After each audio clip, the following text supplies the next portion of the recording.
শেখ হাসিনা সরকার অবৈধ ক্ষমতা কুক্ষিগত করার স্বার্থে দেশকে ভারতের কাছে নতজানু করে ফেলেছে।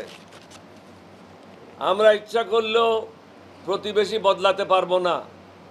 সুতরাং উভয় দেশের সম্পর্কের স্বার্থে অনতিবিলম্বে সীমান্ত হত্যা বন্ধ করতে হবে।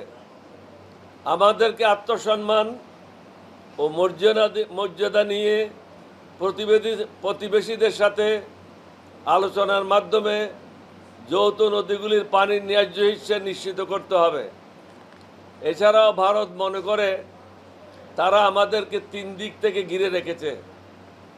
তাদেরকে আমরা স্মরণ করিয়ে দিতে চাই, আমরাই বরং তাদেরকে 3 দিক থেকে ঘিরে রেখেছি।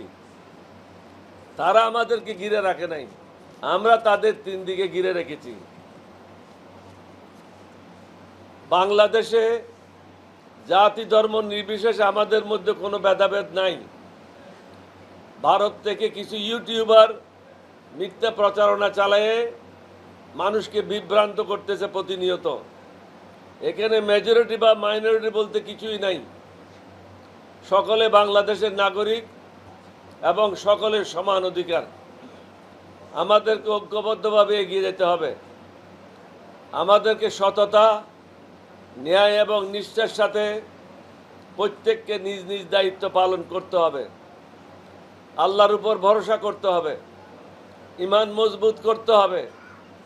আমরা অন্য কোনো দেশের ক্ষতি কামনা করি না।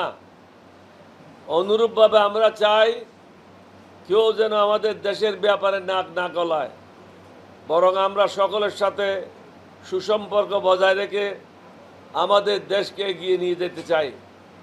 আমার দৃঢ় বিশ্বাস মহান আল্লাহ রব্বুল আলামিন আমাদের সহায় হবেন।